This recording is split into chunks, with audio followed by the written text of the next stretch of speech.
Здраво, јас сум Алексија и денес имав навистина лош ден во училиште. Добив двојка по математика и се посрамотив. Имав тест по математика и нема време да вежбам и ете, се случи. Уште од првиот час седнав до Филип. Зошто Филип? Бидејќи Филип е експерт по математика и е најдобар и најпаметен во целото оделение. Кога дојде тестот, ги препишав сите прашања и го дадов тестот на наставничката кога се завршуваше часот. Знаете, бев убедена дека ќе добијам чиста петка без грешка. Другиот час, кога наставничката ги делеше листовите, се доближи до мене, сврте со очите и ми го даде листот со оцена двојка, со црвено пенкало.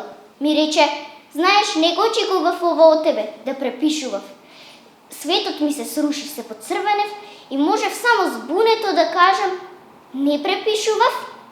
Та наставничката го посече прстот, кажа што треба да стои името Алексија.